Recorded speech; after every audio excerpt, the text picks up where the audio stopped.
Sumo is a battle fought within a ring by wrestlers wearing mawashi belts dating back to ancient Japan. It's considered one of the few sports without weight classes between competitors, so the larger and heavier sumo wrestlers have an advantage in each match.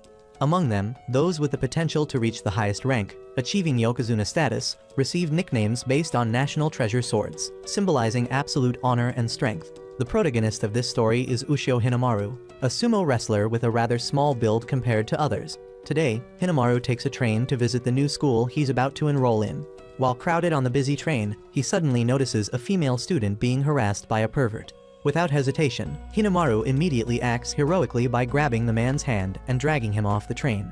However, since he's only wearing a loincloth, he nearly gets arrested by the police and has to explain himself before being released.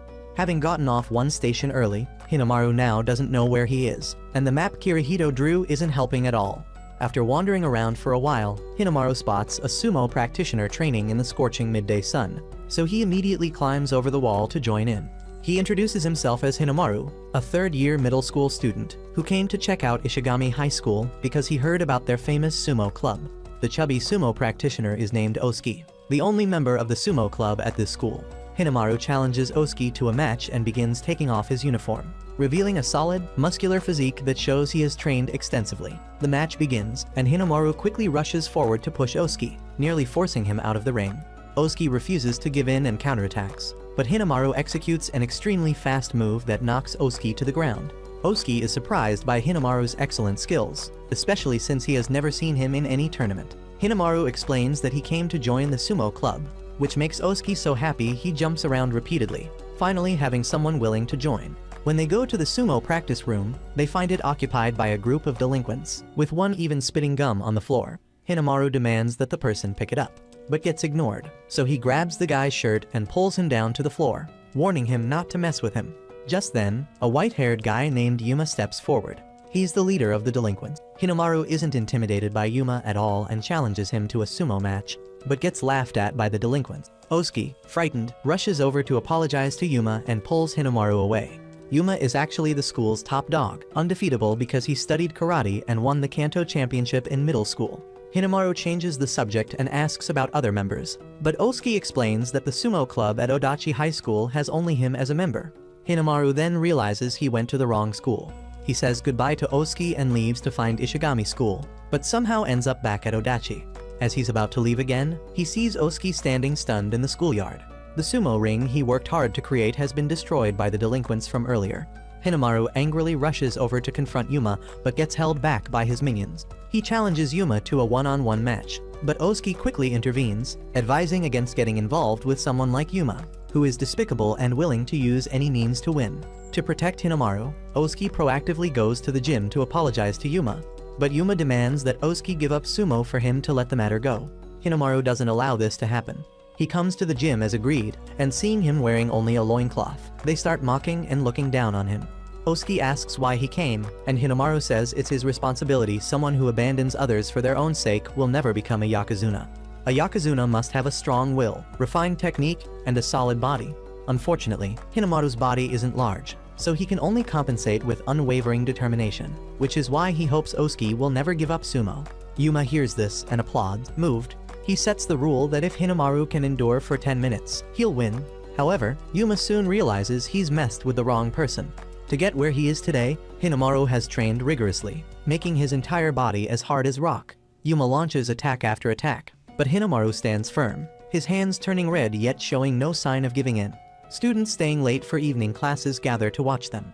In sumo, if any body part other than the soles of the feet touches the ground, it's a loss, so Hinamaru has trained himself never to fall, even taunting Yuma that he fights like a woman. Now it's Hinamaru's turn to attack. He launches a move that sends Yuma flying several meters. Just one hit is enough to defeat Yuma. He is actually a national treasure who won consecutive championships during elementary school 3 years ago. He's so strong that people gave him a nickname after a demon. The delinquents try to gang up on Hinamaru, but are stopped by their leader. Yuma had 15 minutes but still couldn't defeat Hinamaru. While Hinamaru needed just one move, Yuma admits defeat and returns the practice room to the sumo club. Hinamaru tells him he can come challenge him anytime. Hinamaru wants to become the strongest student sumo wrestler to prove to everyone that size doesn't matter. He'll make professional sumo wrestlers come here and bow before him. The next day, Odachi School has an event recruiting members for clubs.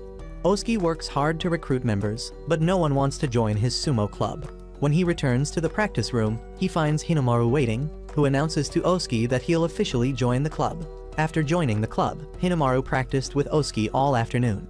During training, club president Oski continuously failed time after time, clearly no match for Hinamaru despite trying his best. However, Hinamaru quickly realized the president wasn't weak at all, as he had diligently practiced the basic exercises, making his legs and back extremely strong, demonstrating a solid physical foundation. After the first training session, Hinamaru felt excited and eager for the upcoming tournament. However, the current sumo club, including himself who just joined, only has 2 people. While they need at least 5 to participate in competitions, they need 3 more members. Oski looks worried, but the protagonist tells him not to worry because he has a plan, guaranteeing that tomorrow countless members will come to register. His plan is simple: cook a delicious pot of stew to attract people. Meanwhile, Yuma, the protagonist's opponent from the previous episode, is dreaming about being defeated by Hinamaru, almost falling off his chair in fear. His minions notice and tease him, earning themselves a glare that silences them. Meanwhile, Hinamaru is busy preparing his stew.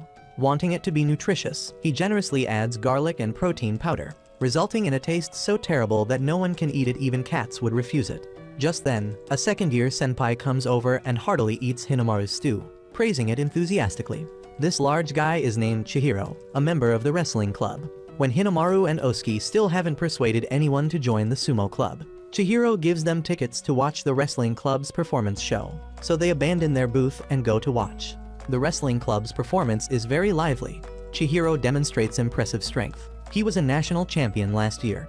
After winning, he even shows his opponent where he went wrong. Truly an enthusiastic senpai. Seeing this, Hinamaru gets fired up, so he takes off his uniform and steps up to challenge Chihiro to a match between the wrestling club and the sumo club.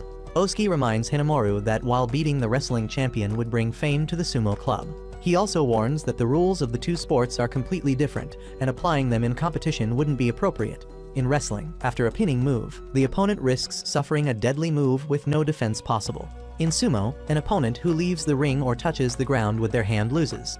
Chihiro finds sumo rather weak because it can't make the opponent submit. So Hinamaru proposes that they compete with him using sumo rules and Chihiro using wrestling rules to determine superiority. For fairness, Chihiro wears a belt similar to sumo wrestlers. The student council president, Riane, serves as the referee for this match. The match begins.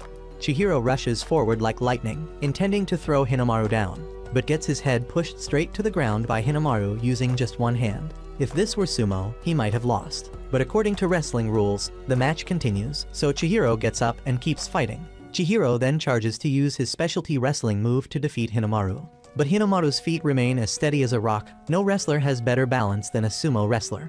As for Chihiro, Hinamaru can easily lift one of his legs, causing him to fall because the lower body is less used in wrestling. Chihiro then unleashes his final technique, trying to get under Hinamaru and shoulder throw him.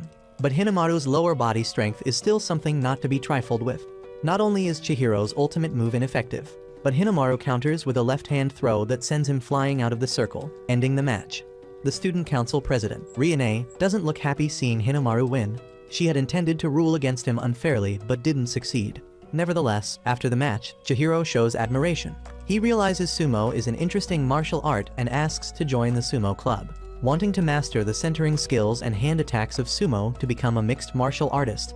Seeing this, Rihanna points directly at Hinamaru's face, declaring she will never forgive him, leaving everyone around puzzled, thinking he might have deceived her. As Hinamaru's group is about to leave, a first-year student who found the earlier match impressive runs up asking to join the sumo club. His name is Kei. As for Riane, the reason she hates Hinamaru is because she's Yuma's sister and wants revenge on his behalf. The next day, when Hinamaru and Oski arrive at the practice room, they find it cleaned thoroughly by Yuma, who also wants to join the sumo club. Seeing Oski's fear, he proactively bows and apologizes for his actions, hoping they'll allow him to learn sumo. Chihiro and the new first-year student who asked to join yesterday witness this scene and tease Yuma, making him blush with embarrassment. Just then, a black-haired guy with glasses approaches. His name is Kirihito, an old friend of Hinamaru's. Kirihito is a student at Odachi who came to see his friend after hearing he was here. Kirihito also studied sumo and wants to join the sumo club, not as a member, but as a coach, warning that at this rate they'd be eliminated in the first round, so he'll take on the role of guiding them toward the national tournament. A week later, Kirihito has taken everyone to one of the top sumo schools, Iga High School, for training. This time, even the student council president Rihanna came along. As soon as they enter Iga's practice room, everyone is amazed. Inside, there are tall, muscular young men. No one can believe that such large, sturdy people are just high school students. Kirihito believes that if a weak school like Odachi wants to compete in the national tournament, they must face the truth about their abilities, and the best way to do that is to practice with a top-tier team. Before coming here, Kirihito had thoroughly researched each club member. Yuma has an excellent karate foundation and won the Kanto championship. Chihiro is a national wrestling champion, and Osuke, though lacking official match experience, has developed steady physical strength and endurance through persistent training. Kei rarely plays sports, only played the flute when he was 6. Yuma doubts Kirihito's abilities and refuses to be directed by amateurs. Hinamaru introduces that he and Kirihito were at the same sumo dojo in elementary school, but Kirihito couldn't compete. Nevertheless, he assures them that Odachi High will reach the nationals, and for that goal, they'll practice with Iga High to gain experience. Even Kei must participate since a team requires a minimum of 5 people. Shortly after, Rihanna also arrives. Upon seeing her brother, she becomes angry and starts scolding them for making Yuma carry so much. But the others show that they're all carrying the same bags full of Chiba specialty peanuts. The captain of Iga High's sumo club, Yamoda, comes to welcome them. He's a very kind person and seems to know Hinamaru. When Rihanna sees her brother Yuma wearing a sumo belt, her face turns red. Turns out she's brother obsessed. The members at Iga haven't even heard of Odachi High and begin judging the physiques of Hinamaru's team members. In the first match, Yuma faces an extremely muscular opponent. Just as the match begins, before Yuma can do anything, he's hit with a series of kicks and easily defeated. Osuke's turn isn't any better. He's easily thrown to the ground by his opponent. Kei, seeing his opponent several times his size, trembles with fear and clearly isn't a match for him. Meanwhile, Hinamaru notices a white-haired boy on the opposing team with a small build like his own. He quickly recognizes him as Shun, who had studied sumo with him, and goes to greet him. When it's Chihiro's turn, being a former national wrestling champion, he easily uses his wrestling skills to defeat his opponent. Meanwhile, Shun has gone to the gym to inform someone named Q's that Hinamaru is here and wants him to come to the practice room. However, Q's refuses and says he'll go home. At this point, Hinamaru has arrived and meets Q's, who turns out to be another national treasure. Q's recalls once facing Hinamaru in an elementary school tournament, where his superior physique accidentally broke one of Hinamaru's arms during the match. Q's wasn't allowed to compete after that, even though many children get injured in sumo. Q's mother believed he just needed to learn to control his strength, but his father disagreed, feeling that if his son's extraordinary talent meant teaching him restraint during matches, he'd rather not let him compete until he turned professional. Q's is still haunted by this incident. Hinamaru challenges him, saying that since elementary school, he's never felt anyone was his equal. However, Q's still refuses, following his father's wishes. He fears history will repeat itself, and he'll break Hinamaru's arm again. So Shun steps forward to accept the challenge in Q's place. Shun was also a middle school lightweight champion, so his skills can't be underestimated. Yuma is curious because sumo also has weight classes. Many amateur sumo competitions are divided by weight, but the inter-high and professional sumo competitions that Hinamaru wants to enter don't do this. Although smaller people are usually at a disadvantage, even without weight classes, Shun still reached the national quarterfinals last year, shocking everyone. Shun was also hindered by his small stature in middle school, but unlike Hinamaru, he achieved success early because he had his own way of overcoming his weakness. For Hinamaru, who is used to fighting large and powerful wrestlers, Shun will be a very formidable opponent. The match begins, and Hinamaru and Shun rush to attack each other. Shun deliberately attacks low against Hinamaru, a strategy that helped him win in lightweight divisions. Hinamaru then launches a series of kicks, forcing Shun to continually back away to dodge. After some back and forth, Hinamaru finally grabs Shun's belt and lifts him up. Seizing the opportunity, Shun immediately executes an outside leg lock, trying to throw Hinamaru down, but he resists. Hinamaru then tightens his grip and unleashes his Demon Wheel technique, followed by his Demon Storm, but Shun still stands firm. Seeing that both techniques are ineffective, Hinamaru combines the Demon Wheel and Demon Storm to create his ultimate technique, the 100 Demons Throw, successfully taking down his opponent and claiming victory.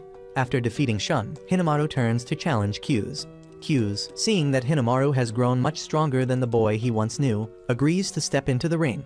The match begins, and they clash heads. Hinamaru is thrown back, and Q's follows up with another strike that pushes him back several meters. Hinamaru charges forward to counterattack, but his arm is caught in the same lock that broke it years ago. Q's has become extremely ruthless, his eyes radiating hatred. intending to use the arm-breaking technique to win. Hinamaru struggles free, charges to attack again, but is countered by Q's arm thrust. He manages to grab Q's belt, and they hold onto each other tightly. The next move will determine the winner, with both their fighting spirits burning fiercely. Hinamaru unleashes his 100 Demons throw, while Q's counters with his Great Serpent Slash technique. Just as the match reaches its peak intensity, a teacher suddenly rushes in to stop the students. In the late afternoon, they all walk home in a gloomy atmosphere. Kirihito evaluates Hinamaru's fighting style as foolish, but somehow it suits him, and says he'll teach Hinamaru how to win using that foolish style. The next day, Kirihito rented a fishing boat for everyone to practice balance at sea. Hinamaru and Chihiro were busy harvesting seaweed, while Yuma was seasick, his face pale and unable to stand steadily. Kei was even weaker, unable to endure and vomiting into the sea, which immediately earned him a scolding from Chihiro for polluting the environment. The boat kept bobbing with each wave, making it extremely difficult to maintain balance. Just a slight carelessness would cause them to fall immediately. The key point of sumo is to make the opponent lose balance, so training like this helps increase balance and stability. The clever Chihiro claimed he knew the purpose of this trip. Harvesting seaweed could simulate grabbing the Mawashi belt in sumo, but Kirihito flatly denied this. The next day, on the way to school, Kirihito suddenly asked Hinamaru about the past. During a phone conversation, Kirihito had asked if Hinamaru was still interested in sumo, and of course, Hinamaru firmly affirmed that he was. Hinamaru likes sumo because he still wants to prove the strength of the Yokozuna style he pursues. Kirihito said that Hinamaru hasn't won since starting middle school, and while his Yokozuna style is interesting, there are more effective ways. Just training hard doesn't mean you'll succeed. Even Hinamaru's teacher, Yamato Kuni, once said so. Back in middle school, during a training session, Hinamaru was constantly scrutinized by other students about his body size. Hinamaru said he would use the teacher's attack method and would wear another Yokozuna belt. But teacher Yamato Kuni just told him to go practice for 3 more years and then come back. Even now, Hinamaru still persists with that fighting style, never changing. While playing with his phone, Chihiro accidentally found the requirements to become a professional sumo wrestler. The minimum required height is 167 centimeters, which means that no matter how much he trains, Hinamaru can never participate in professional competitions. At this point, Kirihito arranged separate training schedules for each person, adjusting details according to each member's abilities and weaknesses. Kei wondered why Kirihito wasn't training if he was also participating in the competition, but Kirihito explained that he wouldn't be competing instead. He would coach so that even newcomers like Kei could defeat others. The first match was between Kei and Yuma. Right at the start, Yuma rushed forward throwing a flurry of punches at Kei, but with just one opening, Kei successfully made Yuma lose balance, fall to the ground, and claim victory. Yuma showed dissatisfaction, but after hearing Kirihito analyze his weakness that his punches placed all his body strength in the upper body, making his legs unable to support him, so just dodging would cause him to lose balance, he understood.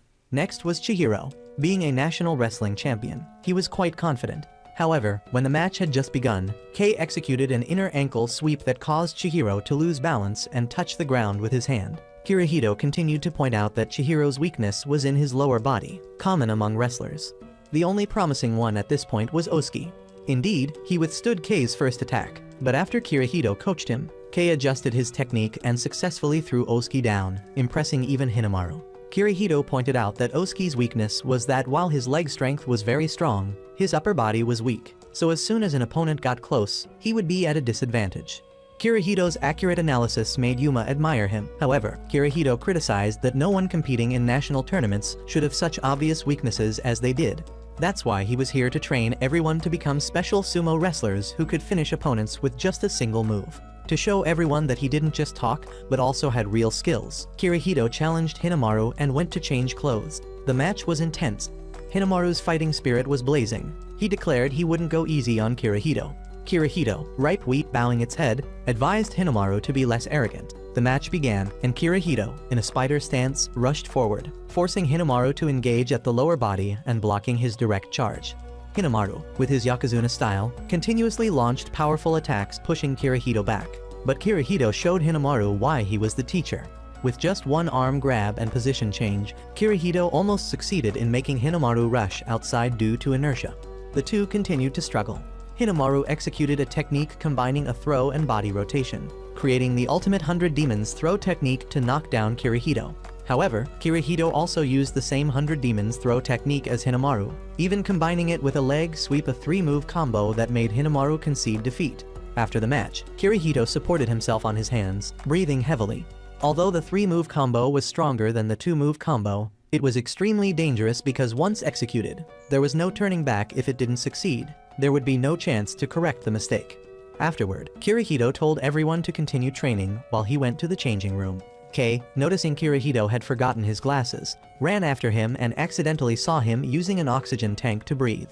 It turns out the reason Kirihito couldn't compete was that his lungs were very weak. He could only fight for 20 seconds. If he fought longer than 20 seconds, he would be like someone drowning. This meant Kirihito could never last through a tournament where multiple matches are fought in one day. But with his love for sumo, he decided to become a coach.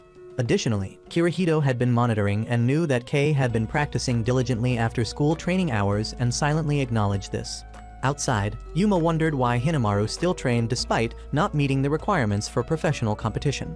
Kirihito explained that although he doesn't meet the standards for professional tournaments, there's still a way to participate. If they win the high school tournament, equivalent to an amateur tournament, they'll be invited to participate in the Japan National Championship.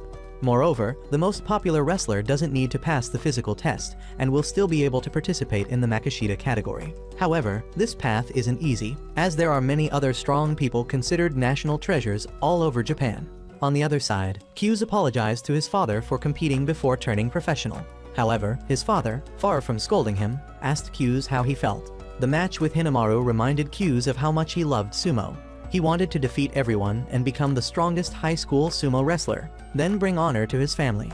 Hearing this, his father smiled because it was the first time his son had expressed his wishes. Back at Odachi High School, the members officially recognized Kirihito as their coach, and he also announced that starting tomorrow, they would face hellish training. The next day, Rihanna came to the sumo club's practice room as usual to invite her brother to go home together after school.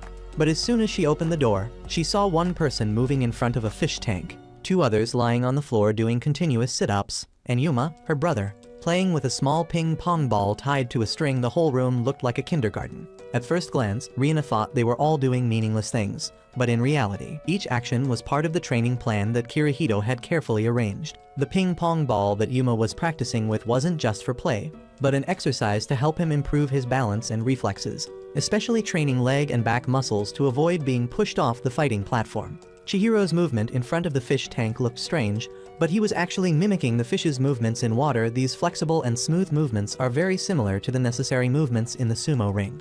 Osuke and Kei holding water in their mouths was to practice breath control, helping to stabilize breathing and better control the body during competition.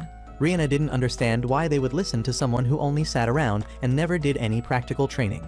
Yuma, though initially not liking Kirihito either, came to understand that Kirihito was truly serious about this after seeing him bow his head for everyone. Yuma's instinct told him that by following Kirihito, he would definitely become stronger. Hinamaru's movement was too erratic, so he was defeated by Osuke. By now, everyone had completely placed their trust in Kirihito's leadership ability. After that day's training, Kirihito surprisingly called everyone together to announce a new plan. Since the official competition was approaching, they needed a practice match to test the results of their training at Ishigami High School. Ishigami High School was known to be a very strong opponent. Their team even included a middle school level Yokozuna and a figure known as a national treasure named Mikazuki. Hinamaru was excited because he was about to try his improved 100 Demons throw technique. But Kirihito gave him an address to a different place because that's where he needed to train. The next day, they all went to Ishigami High School. The school gates were covered with graffiti, giving the place a chaotic and dangerous atmosphere. Since Chihiro had just failed his midterm exam the day before, he wouldn't be participating today. Suddenly, a gang of delinquents with blue and red hair appeared threatening Kirihito's group. Just as they were about to cause trouble, a young man stepped forward and stopped the blonde-haired one, saying these were guests of the sumo club. Upon hearing the sumo club mentioned, the delinquents immediately changed their attitude and ran away, leaving their slippers behind. The blue-haired young man then led everyone to the sumo practice room. There, Kirihito's group encountered tall, muscular young men like walking muscle blocks, lifting a tire weighing 150 kilograms. They were only first-year students, but already possessed such enormous muscles. The people there also knew about Hinamaru's reputation because he had defeated Q's, but when they learned that Hinamaru wasn't present today, they showed contempt and didn't want to fight with Kirihito's group. In their eyes, Kirihito's group looked too small and weak compared to the standards of the giant wrestlers there. At that moment, a giant tire suddenly rolled towards them. Everything happened in an instant. Osuke instinctively rushed forward, using his entire body to block the impact. The eyes that had shown contempt before now turned to amazement, and Ishigami High School's sumo club agreed to practice with them. Back at Odachi High School, Chihiro, having just finished studying, was about to go to the sumo practice room when he discovered a strange man sitting there. The atmosphere around this guy exuded danger, making Chihiro cautious, but when he got closer, he discovered the man was sleeping. Annoyed by this casual attitude, Chihiro decided to approach and give him a slap just strong enough to wake him up. The stranger's name was Araki, from Ishigami High School. He had come to scout Odachi High School's sumo club. Having heard that Hinamaru defeated Q's and wanting to meet him, Chihiro, taking a risk, claimed to be Hinamaru. Hearing this, Araki left disappointed, saying if this was the real Hinamaru, he didn't look strong enough and defeating Q's must have been luck. Chihiro's pride was hurt, and unable to swallow this frustration, he challenged Araki to a match. At Ishigami High School, Kirihito's group was still training tirelessly. Their first match would be between Yuma and a guy weighing 166 kilograms. Thanks to the ping-pong ball exercise Kirihito had taught, Yuma could easily coordinate his attacks with the opponent's movements. However, the weight difference in actual competition was still no joke. Yuma was knocked down by his opponent with just one move. Meanwhile, the match between Chihiro and Araki had also begun. After a few exchanges, Araki quickly realized that the opponent in front of him couldn't possibly be the Hinamaru he was looking for. In fact, both were wrestlers. The match between Chihiro and Araki was later halted because security discovered them. Before leaving, Araki promised to have another match with Chihiro sometime. The next match at Ishigami would be between Team Captain Osuke and National Treasure Sada Mizuki. Osuke was afraid of facing such a strong opponent, but Kirihito encouraged him, saying if he could keep up with Hinamaru during practice, there was nothing to fear. The match began. Osuke rushed forward, intending to grab Mizuki's Mawashi belt to control the match, but Mizuki easily dodged thanks to his speed. Osuke couldn't even touch Mizuki and was being toyed with like a cat playing with a mouse. Mizuki's strikes were light but deadly. Osuke's arm was locked by an outer hand grip technique targeting the opponent's joint. This attack made Osuke so painful he couldn't breathe, but thanks to the water-holding exercise Kirihito had trained him with, he could still endure and tried to counterattack. However, the difference in level was too obvious. Mizuki immediately unleashed his half-moon technique, easily throwing Osuke out of the ring. After claiming victory, Mizuki sent a challenge to Hinamaru. At this time, Hinamaru had arrived at Shibakiyama, a place famous for training the strongest wrestlers, renowned for its hellish training regimens. Inside the Shibakiyama dojo, large sumo wrestlers were training with each other. Master Shibakiyama, with his discerning eye, sat watching and correcting the wrestlers' movements. The wrestlers there thought their master was unusually cheerful today because a female student named Saki was sitting and watching. But it was actually because of the participation of a student called the Trump Card of Odachi High School. Master Shibakiyama, wearing sunglasses, sat anxiously, eager to see the abilities of the youngster that Kirihito confidently claimed would become a first-rate sumo wrestler. Just then, Hinamaru entered. Because he looked so small, Master Shibakiyama mistakenly thought he was Hinamaru's assistant. After hearing him claim he was indeed Hinamaru, Master Shibakiyama couldn't believe this kid was only 152 centimeters tall and appeared dejected. But since he was already here, Hinamaru joined the training. Observing Hinamaru's movements, a senpai stepped forward and praised his footwork, introducing himself as Terahara, a former high school sumo wrestler, telling him not to hold back. Hinamaru felt a bit tense, while Saki felt the atmosphere had lightened since he arrived. Although Hinamaru was here, the sumo wrestlers seemed quite normal, appearing to look down on him for practicing sumo just because he liked it. At this point, a wrestler approached Hinamaru and invited him to play a game called the Shibakiyama Challenge that everyone who trained here participated in. The rule of this game was that if Hinamaru could push one of the wrestlers out of the ring, he would receive a shirt as a souvenir, and of course, he wasn't afraid of anyone. The first one up was Terahara. Terahara thought in his mind of a scenario where he would tease Hinamaru a bit and then let him win. But Master Shibakiyama had instructed him to fight seriously. The match began. Hinamaru rushed forward, rammed into Terahara senpai, and pushed him. By the time he could react, his foot was already outside the ring. Hinamaru joked that he really liked the souvenirs here, but his friends liked them too, so he hoped the master would allow him to fully experience all the training exercises at Shibakiyama. Meanwhile, Kirihito's group had stopped training and was taking a break. They all wondered why Kirihito chose the Shibakiyama dojo.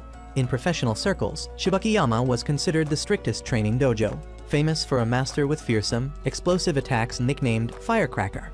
He was someone who once made Yokozuna Yamato-kuni struggle tremendously in his prime, with a fighting style similar to Hinamaru's small, but always preferring direct attacks. The reason Kirihito chose Shibakiyama was because he wanted to see how that master would feel when he saw Hinamaru's fighting style.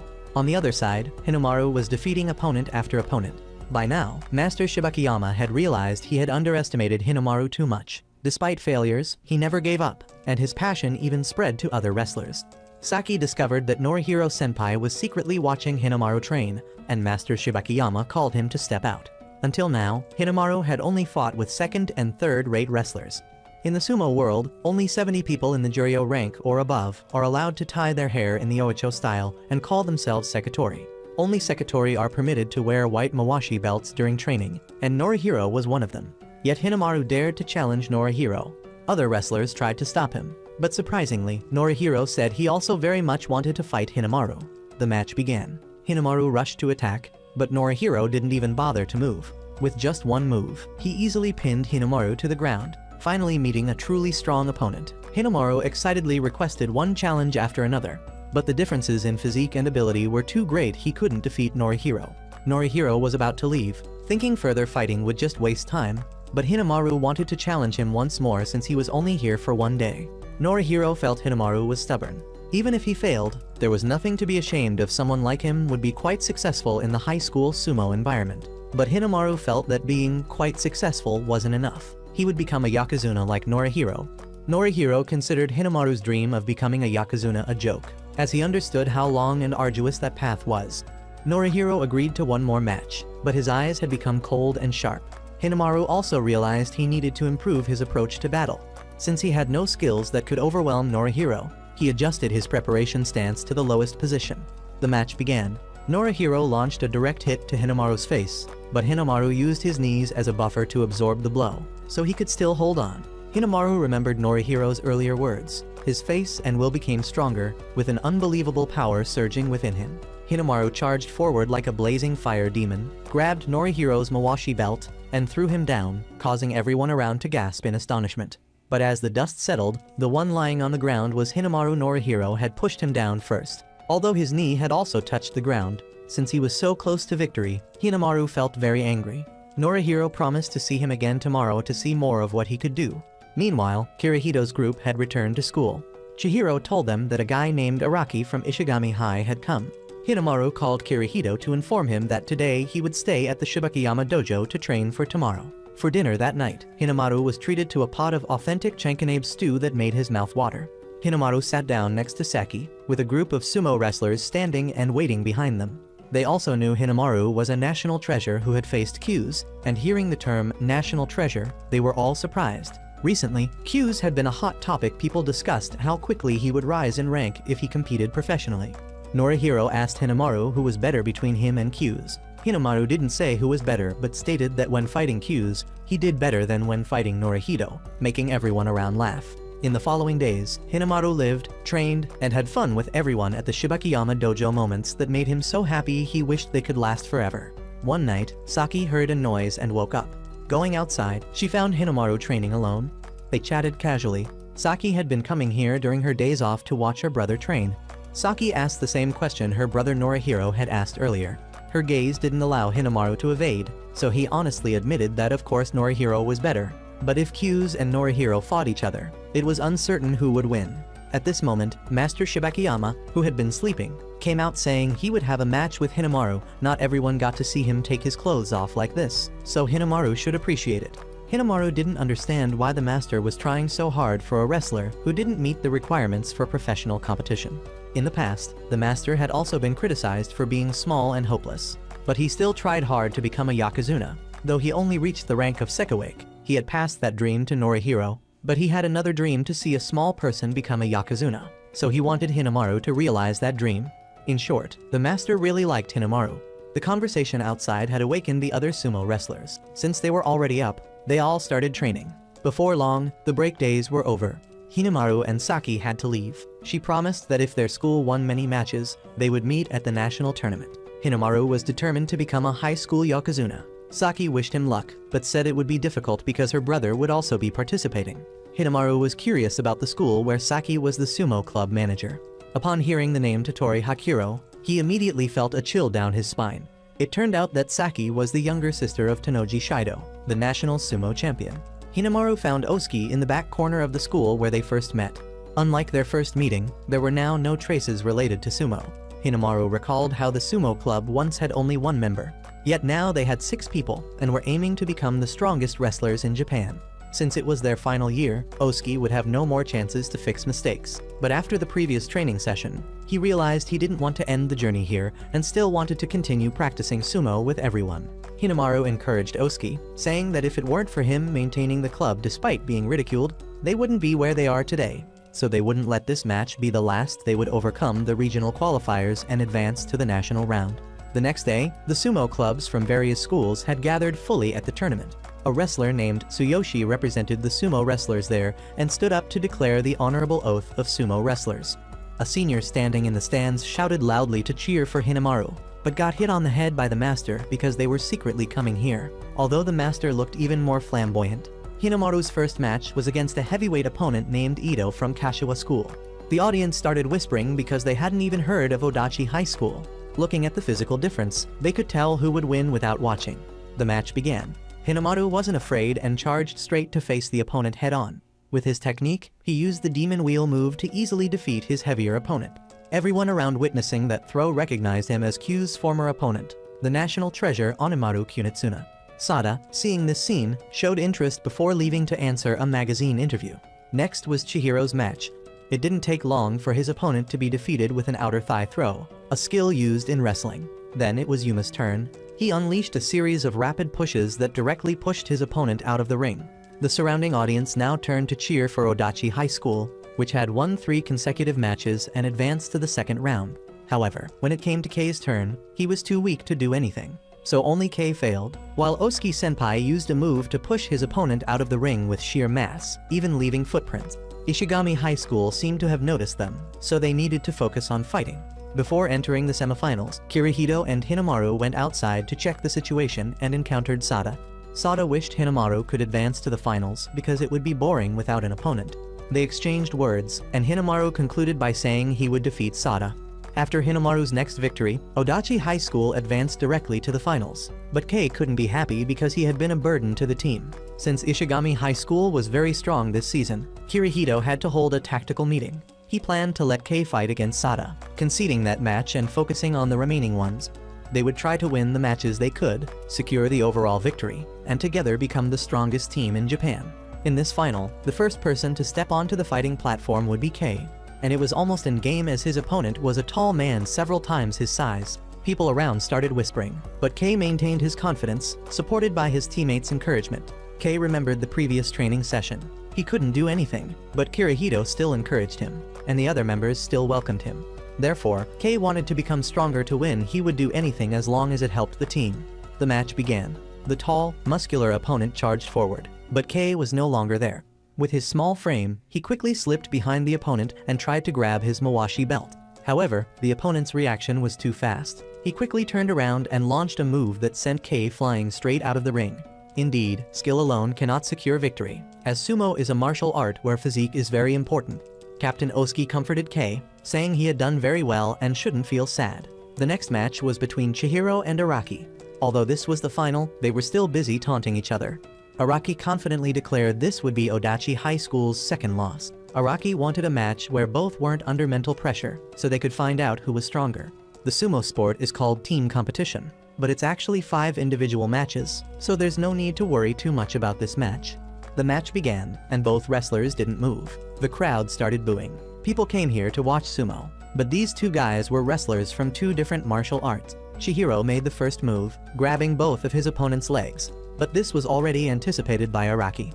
Araki ignored all his teammates' previous words, the crowd's cheers, the championship title, the expectations of the senpais, and the days of hard training. The most important thing now was to defeat the opponent in front of him. Araki countered with an inner thigh throw, trying to toss Chihiro to the side. Chihiro also counterattacked with a hip throw, thinking he would win, but Araki managed to rest his weight on Chihiro's knee, somersaulted in mid-air, and landed, stunning the surrounding audience. Araki lost his balance. Chihiro rushed to attack, but was met with judo's sacrifice technique, using the entire body weight to pull the opponent down. No wrestling moves could help Chihiro escape this sacrifice technique. Just as Chihiro was about to give up, Hinamaru's voice brought him back to reality. Chihiro realized this was perfect. He executed the demon wheel technique to knock Araki down to the ground, then coughed loudly, declaring himself the strongest. After Chihiro defeated Araki, the crowd started cheering. This wasn't a battle between judo and wrestling, because if it were judo, Araki would have won. And if it were wrestling, Chihiro would definitely win. This was sumo. After being defeated by Chihiro, Araki couldn't believe it and remained lying flat on the ground. Thanks to the victory in the second match, Odachi High School had tied the score with Ishigami High School. Next up was Yuma's turn to fight. Chihiro mentioned they now had the right to lose one more match, which made Yuma's blood boil. After Chihiro's performance, Yuma's mind was now focused solely on victory. On the ring, Araki was still standing there stunned, refusing to leave the fighting platform. Ishigami's team captain had to go up and encourage him before he would leave. Yuma's opponent in this match would be Ishigami's team captain.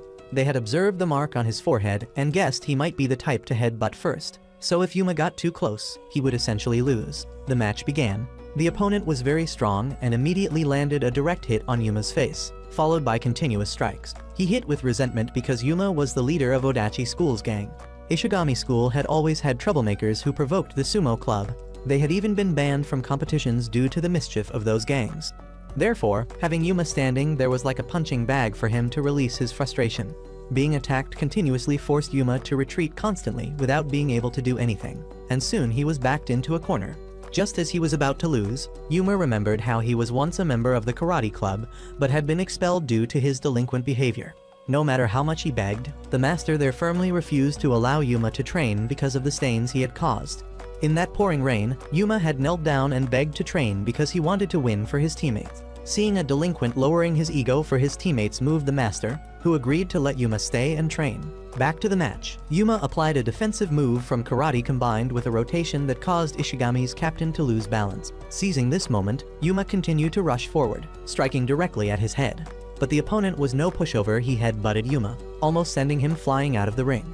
Yuma remembered his master's training, executed a leg sweep, and delivered a direct kick to Ishigami captain's leg, but his leg was unaffected. However, this wasn't the main attack. Yuma followed up with his ultimate city-breaking fist, causing him to stagger and nearly fall. Yuma rushed forward to finish him off, but Ishigami's captain executed an arm lock and then finished him with the back throw technique, throwing him away with just one hand.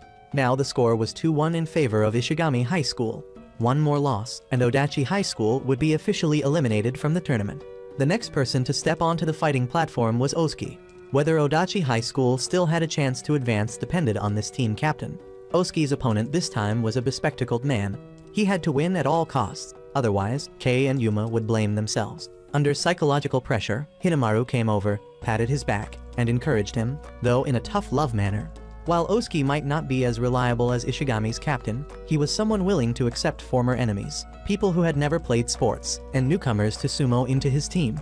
Therefore, everyone acknowledged him as their captain. They all believed he would win. After some words of encouragement from Hinamaru, Osuke regained his spirit and stepped onto the fighting platform. On Ishigami's side, the four-eyed opponent confidently boasted to Sada that he would end the match right here. Since the match point belonged to Ishigami High School, the crowd started shouting more intensely. However, the referee had only signaled to get into the ready position when the four-eyed opponent rushed forward and head-butted Osuke to the ground. Although this situation was a foul and the match would be restarted, it had already put the members of Odachi High School under enormous psychological pressure.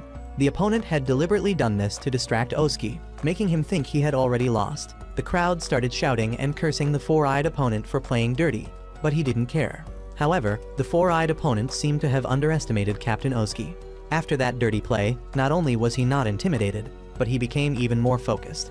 As soon as the match started, he landed a direct hit on his opponent's face.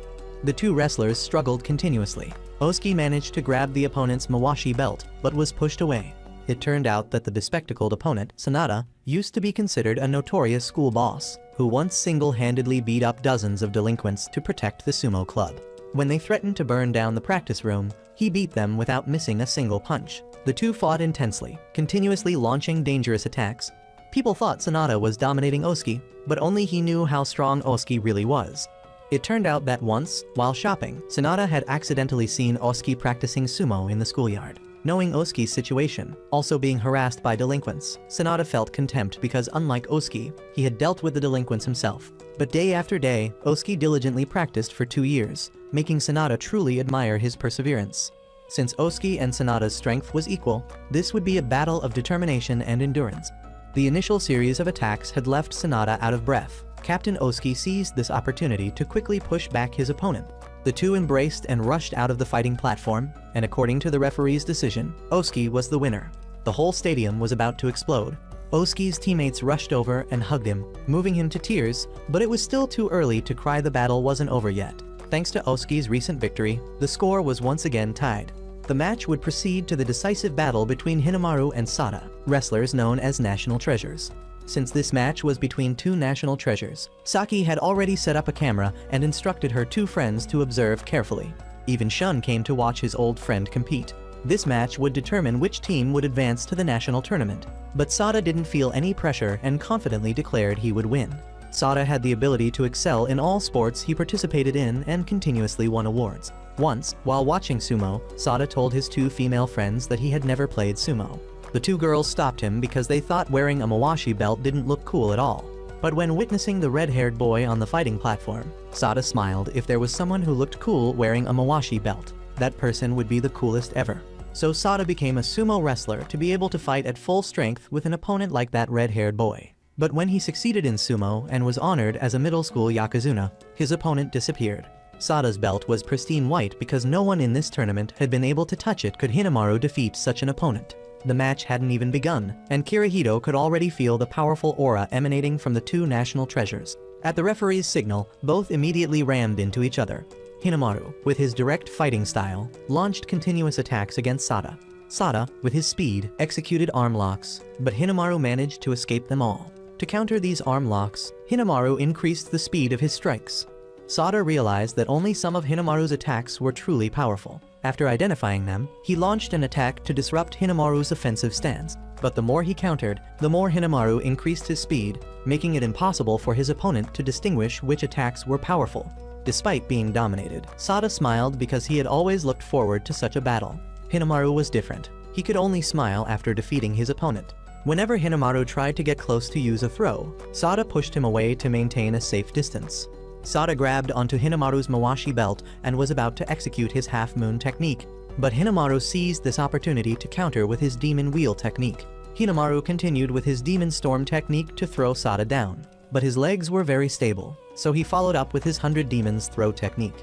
Just as he was about to be thrown down, Sada seemed to awaken, striking Hinamaru's hand directly to break the 100 demons throw technique. Then using his quarter moon technique, grabbing Hinamaru's throat, but Hinamaru still managed to resist. Hinamaru firmly grabbed Sada's mawashi belt to throw him, but this attack was blocked. Then, Sada unleashed his counter full fist, second moon technique, thinking he could defeat Hinamaru, but Hinamaru's supporting leg remained firmly on the ground. Although he escaped Sada's arm lock, Hinamaru's hand was now injured. Despite the pain from his right arm, Hinamaru still rushed forward, head-butting Sada, then seizing the opportunity to launch a technique attacking 3 points simultaneously. With all his strength, will, and the belief of his teammates, Hinamaru successfully executed his 100,000 demons throw technique, throwing Sada down to the amazement of everyone around. Odachi High School had officially secured a ticket to the national tournament after Hinamaru's victory. The whole stadium was about to explode. Even Riane, who used to hate this sport, changed her perspective. After the match, Kirihito checked Hinamaru's hand injury. Fortunately, it was only a minor injury, not a dislocation. Hinamaru told Kirihito to calm down. There was nothing to panic about. Chihiro teased that he was a coach, but had no use in the most important match, yet celebrated the loudest, making Kirihito's face turn red as he said this was like a mother watching her child perform in a play, leaving everyone confused about what he meant. Hinamaru had fulfilled his promise to Captain Oski that this wouldn't be his last match. Chihiro, observing, realized that in Hinamaru's final throw, he had recognized his arm wasn't strong enough, so he closed it and used his entire body. This was completely Hinamaru's instinct, and it was unknown how much stronger he could become. Although they had won, Kei felt unhappy because he hadn't contributed anything to this victory. Yuma came over to encourage him, saying they might be a burden now but needed to show their teammates what they could do at the national tournament. After all, in a battle, there must be winners and losers. The winners are cheered and congratulated by everyone, while the losers must accept defeat and leave with regret. On Ishigami High School's side, after injuring Hinamaru's arm, Sada's right shoulder was also dislocated and had a bone fracture. Sada felt very disappointed in himself. Despite being praised as a national treasure and the team's trump card, he lost, disappointing everyone. Seeing Sada like this, Ishigami's team captain came to encourage him. He expressed his wish for Sada to stay with the sumo club and help it become stronger. The Ishigami High School Sumo Club would now be entrusted to him. Araki was still crying heavily after the defeat to Odachi High School, blaming himself for the team's loss. The other members seemed tired of this and joined in with him, making Araki cry even louder. Thanks to the resounding victory over Sada, everyone now knew Hinamaru's true strength. The two guys with Saki still thought he was nothing compared to Tanoji, arguing over who would give the video Saki had recorded to him. At this point, Master Shibakiyama also arrived, telling everyone to speak softly to avoid revealing his identity, but everyone had already recognized him. On Shun's side, after watching the match, they had to admit that Hinamaru had become much stronger than when he fought Q's, but since the match with Hinamaru, Q's had locked himself in the training room. With the end of the team tournament between high schools, the sumo wrestlers would next move to the individual tournament. Sada, after his recent injury, would not be able to participate, so Hinamaru was almost certain to win.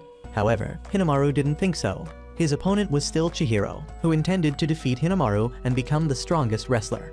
The door to victory was open for everyone, and Hinamaru would be the one to extinguish all those efforts and hopes to become the strongest wrestler. Just as Rihanna stepped out of the tent, she saw Saki coming to ask if she was the manager of Odachi High School's sumo club. Rihanna just laughed awkwardly, saying this wasn't baseball or soccer where they would have female managers. Hearing this, Saki's face darkened, realizing she wasn't normal. At this point, the individual tournament was about to begin. Oski would be the first to compete. The top 3 from the individual tournament would advance to the national round. Oski wanted Hinamaru to win easily, so he didn't intend to win in order to avoid facing him. Lost in thought, Oski started late, but fortunately, his opponent wasn't very strong, so he still won easily. Master Shibakiyama, observing from outside, realized that Oski intended to give up in the individual tournament. But if he ran away from his teammates, he wouldn't deserve to go to the national round. The next person to step onto the fighting platform was Hinamaru. Although his right arm was hurting, with the ability of a national treasure, he only needed one move to defeat these opponents. Regarding the rules of the individual competition, anyone here could face each other, so being teammates didn't mean they couldn't fight each other. Once on the fighting platform, everyone was an opponent, and you had to fight with all your might to win. When it was Chihiro's turn, despite having seen Sada compete only once, he had successfully imitated the quarter moon technique, impressing even its original user. Not only could he copy skills extremely quickly, but Chihiro's fighting ability was also extremely high. After defeating his opponent, Chihiro thanked Hinamaru for teaching him sumo to become stronger. Next, he would defeat Hinamaru and take one more step on the path to becoming the strongest wrestler. Yuma later also easily defeated his opponent with a move from karate. After advancing to the inner round, Hinamaru encountered Chihiro. Both were extremely serious about defeating the other to become the strongest wrestler. The match began. Hinamaru rushed forward, but Chihiro quickly dodged and used the inner thigh counter move he had copied from his match with Araki. But this wasn't enough to trouble Hinamaru. Chihiro continuously used skills he had copied from other opponents. For Chihiro, this tournament was like a feast full of supreme skills. With his ability to copy skills and constantly change fighting styles, Chihiro now was completely different from the person who had practiced with them. But it still wasn't enough. He couldn't defeat Hinamaru with just those things. Copied skills certainly couldn't be as strong as the originals. Evidence of this was that despite launching a bunch of skills, Hinamaru's lower body hardly moved. Chihiro used Yuma's leg sweep technique to distract Hinamaru, then tried to use a headbutt, but he was countered by Hinamaru with a headbutt so strong it caused his forehead to swell. It turned out he wasn't the only one who had grown stronger in the tournament. Hinamaru wasn't joking around anymore. He grabbed Chihiro's Mawashi belt and then executed a hand throw and inner thigh flip, creating the Demon Storm flying hand technique, throwing Chihiro down and claiming victory. After being defeated by the protagonist, Chihiro didn't feel disappointed, but rather excited because the path to becoming the strongest wrestler was still very long. After watching the recent match, Oski got goosebumps. He also wanted to fight Hinamaru and win. Next, it was Kei's turn to enter the competition. Because he was too small, he still hadn't won a single match. Coach Kirihito told him he could put his trust in him. He would definitely help Kei win in the national round. Captain Oski had changed his thinking by this point, no longer hesitating but continuously defeating opponents because he wanted to fight Hinamaru. Finally, that match arrived. Hinamaru would face Captain Oski in this match. Kirihito, as a coach, wanted everyone here to fight with all their might and didn't want anyone to lose. However, Hinamaru was only hiding his arm injury from everyone.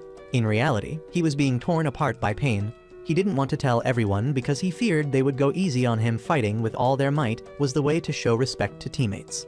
Thanks to Hinamaru, Osuke's love for sumo had been growing. He had helped him experience the joy of being with teammates and the joy of victory. But those were emotions outside the fighting platform. Today, Osuke would fight with all his might because this was the first and last time he would face Hinamaru. The match began. Hinamaru rushed forward, head-butting Osuke's chest. But he had trained every day to withstand this move. Osuke then gripped Hinamaru's rear arm muscle, but he responded with a similar move. Osuke realized that Hinamaru's grip wasn't as strong as usual, probably because his hand was seriously injured. Just as Captain Osuke intended to let Hinamaru win, he was stopped by him. Fighting with all one's might was how to show respect as a sumo wrestler to an opponent. So the senior didn't hold back anymore and went all out against his junior. Hinamaru wouldn't give in either. The two continued to struggle. Captain Osuke now seemed like a different person, attacking his junior without holding back. The upper body training and heart rhythm conditioning from the coach were extremely useful for him, who had previously focused only on lower body strength. However, Hinamaru wouldn't let anyone win just because he was injured. He even used his injured arm to strike. He would endure the pain. In middle school, Hinamaru had trained alone, receiving no help or advice. Hinamaru had thought no one could understand him and had accepted that until he saw the self-made sumo ring. He had felt like he had a real brother.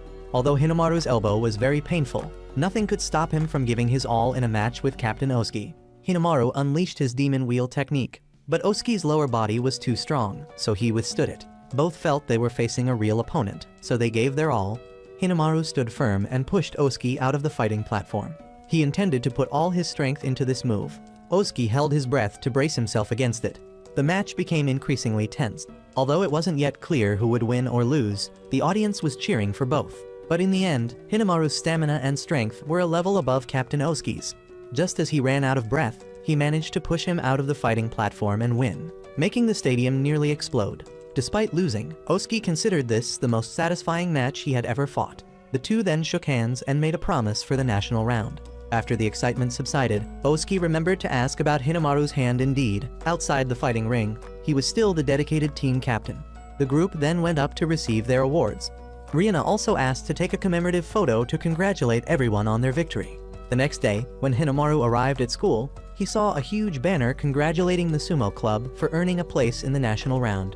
It seemed that people at school had followed yesterday's match, so now they were cheering for the sumo club as if they were their idols. During the school-wide assembly, the sumo club members were called up to receive their award, and the crowd below started shouting everyone's names. The principal had also watched this match and praised it as very impressive. Coach Kirihito took this opportunity to ask the principal to increase the club's budget. Although they were being celebrated, the group didn't understand why other students knew so much about yesterday's match.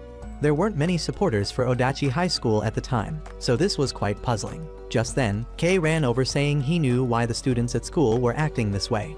On his phone was a video of their final match from yesterday. Someone had recorded the match and posted it on social media, and the video had become trending.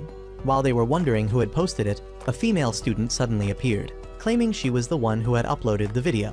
This black-haired girl was named Chizuko. She was the girl Hinamaru had rescued from a pervert on the train earlier. Chizuko admitted she was very excited when the sumo club was established and wanted to spread this feeling to other students. She had come today to ask permission to become the club's manager. The sudden appearance of a female manager excited the boys immensely.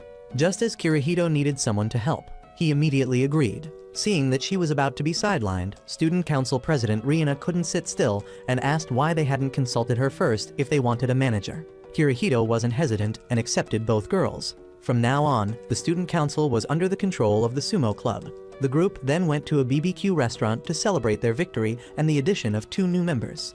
Seeing that their club had gained the beautiful Chizuko, Kei and Chihiro kept flirting, asking her whose match was the most interesting.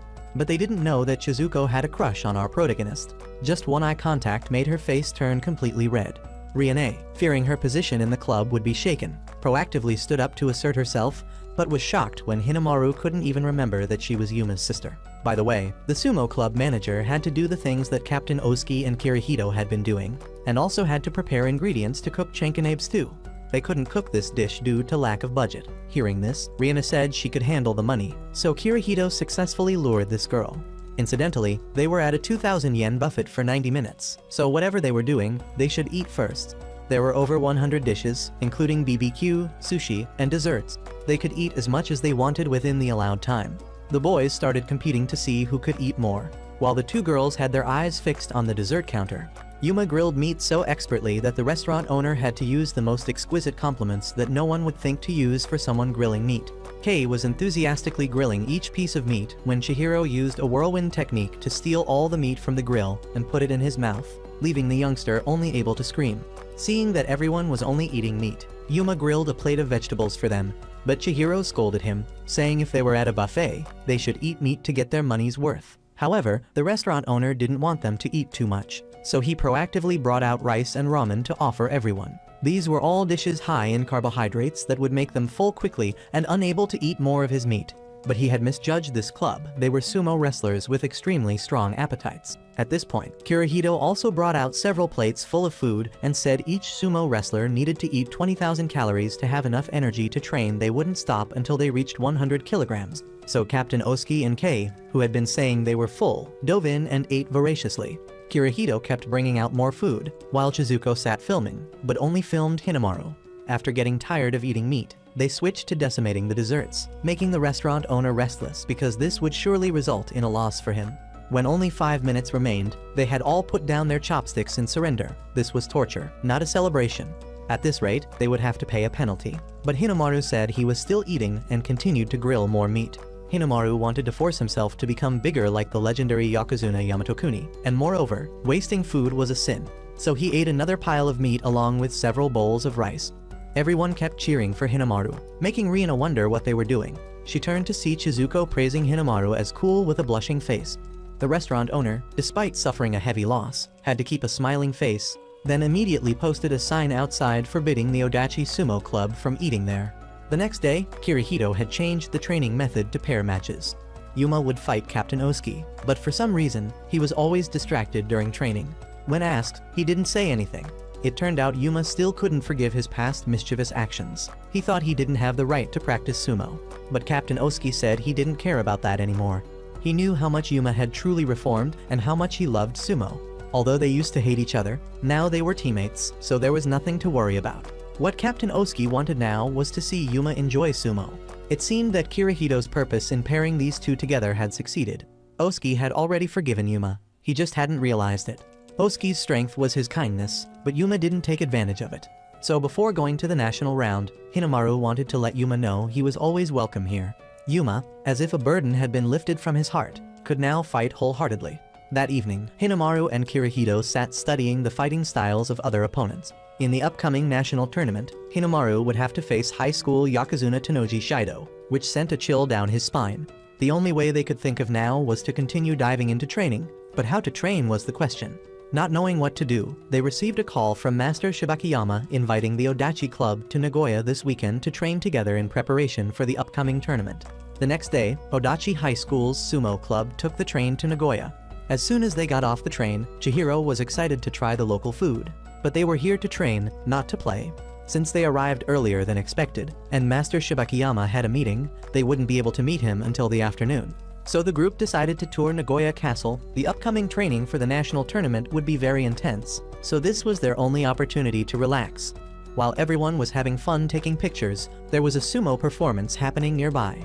Hinamaru was very excited, continuously waving his hand, wanting to get on stage and challenge someone.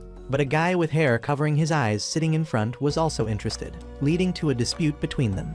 When the hair-covered eyes guy stood up, everyone was shocked by his enormously large physique. Since both loved sumo, they decided to compete against each other. Whoever won would get to fight with the man named Keiji. As soon as the match began, Hinamaru was hit with a blow from the hair-covered eyes man that made him dizzy. The man continuously delivered extremely powerful strikes. Kirihito recognized him as National Treasure Odenta Mitsuyo, also known as Hikage Tenma. He immediately asked Hinamaru to stop fighting, but it was rare to meet such a strong opponent, so Hinamaru had to fight with all his might to test his own abilities. Hinamaru rushed forward, head-butting Tenma, then unleashed his 100,000 demons technique. However, the other guy wasn't moved at all and just glared at Hinamaru. Hinamaru also realized something was off about this opponent. Just as the match was getting intense, it was interrupted by one of Tenma's seniors. It turned out that Tenma had sneaked out to play instead of cleaning the dojo. Tenma's team captain apologized to Hinamaru for the disturbance and then left. Coach Kirihito also noticed that when Hinamaru executed his throw, Tenma wasn't afraid but extended his arms as if welcoming the throw. The high school tournament had ended less than a week ago, but they had already found a way to counter Hinamaru's special technique. By now, they had been led to the training room, but Norihiro called Hinamaru out for a private conversation. Norihiro had heard about the previous match. Hinamaru was feeling very uncomfortable because his strongest weapon had been neutralized. But Norihiro said his real strongest weapon was his heart that never gives up. Master Shibakiyama had invited Hinamaru specifically to the private training area of professional wrestlers because he believed Hinamaru had the ability to overcome any obstacle before him. Outside, Riina and Shizuko were assigned by Kirihito to record Hinamaru's training for later study. The wrestlers there all wore white mawashi belts, meaning they were all Sekitori. They were very arrogant, and even though Hinamaru was a national treasure in their eyes, he was nothing in the professional sumo world. Rank was everything. Master Shibakiyama knew those wrestlers were arrogant, but undeniably they were very strong. He could only help Hinamaru get this far. Whether he could learn anything or not depended on Hinamaru's determination. Facing the contempt of the professionals, Hinamaru still asked them to confirm his rank. His opponent this time was Miyanoshiki, ranked 8th in the Migashita class, a rank even higher than Norihiro's. While Hinamaru had never defeated Norihiro once, the match began. Hinamaru rushed forward but was pushed back by his opponent because his strength was too overwhelming. Surprisingly, Hinamaru was still able to hold on, then grabbed Miyanoshiki's mawashi belt and used all his strength to execute his 100,000 Demons throw technique, successfully throwing down this heavyweight opponent, greatly surprising everyone, including a strange old man. After this victory, other wrestlers commented that Hinamaru had quite an interesting fighting style and wanted to face him. However, in the following matches, Hinamaru still used the same skill, but couldn't win any more matches. The reason was that everyone here was a professional wrestler. They had observed Hinamaru's fighting style and found ways to counter it. One move couldn't work twice. His special technique had been seen, shocking Hinamaru and making him start to lose confidence in himself. Riina worried that at this rate, Hinamaru wouldn't be able to become a high school Yokozuna because his spirit, body, and skills had reached their peak. The strange old man standing nearby heard this and objected. Skills were something that had to be improved throughout life and could never reach their peak. The old man came over to look at Hinamaru's face, then told Norihiro that he would borrow this kid and the brown-haired girl for a while. The Sekitori there bowed to him when they saw him. Who was this old man after all? Later, the old man led Hinamaru and Riina to a mansion. Everyone wondered about his identity, but he just told them to open the door themselves. Inside was an unused sumo training room full of dust. It turned out this old man was a former Yokozuna. He wanted to refine Hinamaru's special technique to become a real weapon, instead of wasting time practicing with those wrestlers. The former Yokozuna wanted to refine Hinamaru's 100,000 Demons throw technique to become a real weapon and asked if he wanted that. Hinamaru would do anything to become stronger. He bowed his head and asked the old man to train him. Odachi High School's sumo club would stay in Nagoya for a week to train, so the old man wanted Hinamaru and Riina to spend that entire week with him. Hinamaru's participation was understandable, but why did Riina have to stay too? The former Yokozuna didn't explain anything. He gave requirements to both of them. If they wanted to become his disciples, they had to follow exactly what he asked, without complaining or asking him to explain anything. Shizuko wondered who the old man was. From everyone's reactions, he seemed to be a very important person. According to Norihiro, the former Yokozuna's professional name was Shunkai. His skills in his prime as a sumo wrestler were undisputed. Additionally, he was an excellent coach who had trained 2 wrestlers to reach the Yokozuna rank. Rumor had it that for some reason, he had left the association and had nothing to do with sumo anymore. Meanwhile, Tenma had returned and began participating in the training session. On the other side, Shunkai gave the 2 of them 100 yen and made them buy ingredients to cook curry for 3 people within 30 minutes. Riina continuously complained that this amount was too little, and 30 minutes wasn't enough to cook curry. But Shunkai said using one's brain was also part of training, so there must be some way. However, they didn't know what that way was, so the curry they cooked was immediately rejected by Shunkai for being terrible and taking too long. Riina couldn't understand what kind of training this was, when the old man kept making them do things unrelated to sumo like walking dogs, watering plants, and doing laundry. They had spent half a day just doing housework. At this point, Master Senkai approached and told them to prepare the sumo ring. He wanted to see Hinamaru's sumo. After Hinamaru changed clothes, the old man invited 2 sumo wrestlers to practice with him. He wanted Hinamaru to demonstrate the 3-move combo for the wrestler to see. The first time Hinamaru executed the technique, he won, but afterward, the old man made him use only that technique to win against the Sekitori. Unlike the first time, the element of surprise was gone because the wrestler had seen it. so Hinamaru was repeatedly defeated by the Sekitori. After 15 minutes of practice, Shunkai signaled for them to rest. That evening, Kirihito brought Hinamaru's and Rione's luggage. He asked about the former Yokozuna's training, and Riona started complaining and advised Hinamaru to give up. But Hinamaru picked up his luggage and said if he withdrew on the first day, he would definitely regret it. As they were about to enter the house, they accidentally overheard a conversation between two wrestlers bad-mouthing Shunkai, saying he only made Hinamaru do chores while he enjoyed himself. The story about training two Yokozuna must have been because they were geniuses to begin with. Countless young wrestlers couldn't stand his oppression and left. Their conversation was overheard by Shunkai standing behind them. He was very angry and splashed water from a flower vase in their faces. He scolded them, saying they weren't allowed to mock Hinamaru because they couldn't understand how much effort he had to make, being born with such a small body. The next day, the old man again gave Hinamaru and Riona 100 yen and made them cook a dish with 8 types of vegetables. Riona thought this was impossible because 100 yen wasn't even enough to buy vegetables. But Hinamaru thought there must be some puzzle here related to him, optimistic to a pitiful degree. So they cooked a stir-fry dish, but were still rejected by Shunkai because it looked too simple and only had 3 types of vegetables. After that, Hinamaru continued training. Riona wondered why Shunkai didn't tell Hinamaru what he should do to win. But Shunkai said if he told him, the kid wouldn't absorb it properly and would think he already understood. It was better to let Hinamaru figure it out for himself. His method might seem convoluted, but later it would help Hinamaru perfect his ultimate skill. On the other side, Tenma was also diligently practicing. After hearing that Shunkai was training some kid, Tenma couldn't contain himself and approached to ask what they were practicing. That evening, Riona was soaking in the bathtub and complaining about this training course when Shunkai, standing outside in the yard, overheard her.